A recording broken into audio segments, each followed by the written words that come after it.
ಆತ್ಮೀಯ ವೀಕ್ಷಕರೇ, ಎಲ್ರಿಗೂ ನಮಸ್ಕಾರ. ನಿಮ್ಮೆಲ್ಲರ ಹೆಮ್ಮೆಯ ರಾಷ್ಟ್ರೀಯ ಹಬ್ಬ ಗಣರಾಜ್ಯೋತ್ಸವ ಇನ್ನೇನು ಹತ್ರ ಬರ್ತಾ ಇದೆ. ಈ ಸಂದರ್ಭದಲ್ಲಿ ಗಣರಾಜ್ಯೋತ್ಸವಕ್ಕೆ ಒಂದು ಪುಟ್ಟ ಭಾಷಣವನ್ನ ಯಾವ ರೀತಿ ಮಾಡೋದು ಅಂತ ಹೇಳಿ ತಿಳಿಸ್ಕೊಡ್ತಾನೆ. ಭಾಷಣ ವಿದ್ಯಾರ್ಥಿಗಳಿಗೆ, ಶಿಕ್ಷಕರಿಗೆ, ಎಲ್ಲರಿಗೂ ಕೂಡ ಉಪಯುಕ್ತವಾಗುತ್ತೆ. ಬನ್ನಿ ತಡ ಮಾಡದೆ ಗಣರಾಜ್ಯೋತ್ಸವಕ್ಕೆ ಒಂದು ಉತ್ತಮವಾದಂತಹ ಭಾಷಣವನ್ನ ಯಾವ ರೀತಿ ಸಿದ್ಧಪಡಿಸಿಕೊಳ್ಳೋದು, ಹಾಗೆಯೇ 2026ರ ಗಣರಾಜ್ಯೋತ್ಸವದ ವಿಶೇಷತೆ ಏನು ಅನ್ನೋದನ್ನ ನೋಡೋಣ. ಎಲ್ಲರಿಗೂ ಶುಭ ಮುಂಜಾನೆ. ನನ್ನ ದೇಶ ನನ್ನ ಜನ, ನನ್ನ ಮಾನ ಪ್ರಾಣ ಘನ, ತೀರಿಸುವೆನು ಅದರ ಋಣ, ಈ ಒಂದೇ ಜನ್ಮದಿ. ವೇದಿಕೆಯ ಮೇಲೆ ಉಪಸ್ಥಿತರಿರುವ ಗಣ್ಯರೇ, ನಮ್ಮ ಶಾಲೆಯ ಮುಖ್ಯೋಪಾಧ್ಯಾಯರೇ, ನನ್ನ ನೆಚ್ಚಿನ ಗುರುಗಳೇ ಹಾಗೂ ಪ್ರೀತಿಯ ಸ್ನೇಹಿತರೆ, ನಿಮ್ಮೆಲ್ಲರಿಗೂ ಗಣರಾಜ್ಯೋತ್ಸವದ ಹಾರ್ದಿಕ ಶುಭಾಶಯಗಳು. ಪ್ರತಿ ವರ್ಷ ಜನವರಿ 26ರಂದು ನಮ್ಮೆಲ್ಲರ ಹೆಮ್ಮೆಯ ರಾಷ್ಟ್ರೀಯ ಹಬ್ಬ ಗಣರಾಜ್ಯೋತ್ಸವವನ್ನು ಸಂಭ್ರಮ ಸಡಗರದಿಂದ ಎಲ್ಲೆಡೆ ಆಚರಿಸುತ್ತೇವೆ. ಈ ಸಂದರ್ಭದಲ್ಲಿ ಪ್ರಜಾಸತ್ತಾತ್ಮಕ ರಾಷ್ಟ್ರವಾದ ಭಾರತದಲ್ಲಿ ನಾವೆಲ್ಲರೂ ಪ್ರಜೆಗಳಾಗಿ ಇರುವುದಕ್ಕೆ ಹೆಮ್ಮೆ ಪಡೋಣ.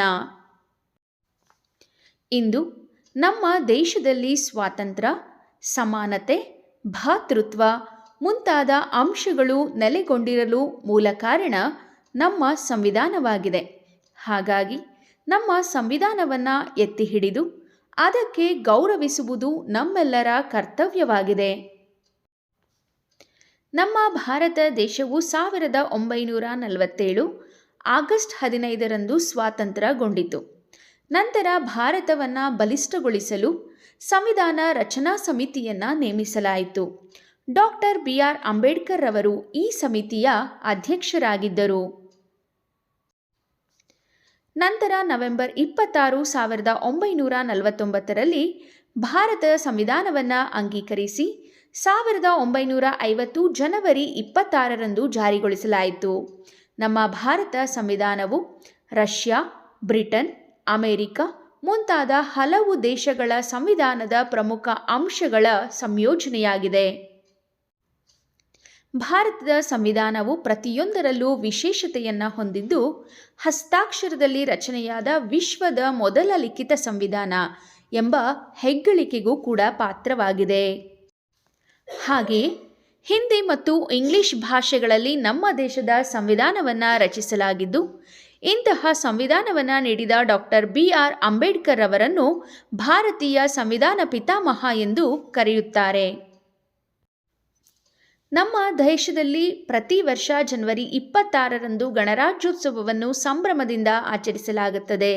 ದೆಹಲಿಯ ರಾಜ್ಪಥ್ನಲ್ಲಿ ರಾಷ್ಟ್ರಪತಿಗಳು ಧ್ವಜಾರೋಹಣ ಮಾಡುತ್ತಾರೆ. ನಂತರ ಸ್ತಬ್ಧ ಚಿತ್ರಗಳ ಪ್ರದರ್ಶನ, ಪ್ರಶಸ್ತಿ ವಿತರಣೆ ಹಾಗೂ ಸಾಂಸ್ಕೃತಿಕ ಕಾರ್ಯಕ್ರಮಗಳು ನಡೆಯುತ್ತವೆ.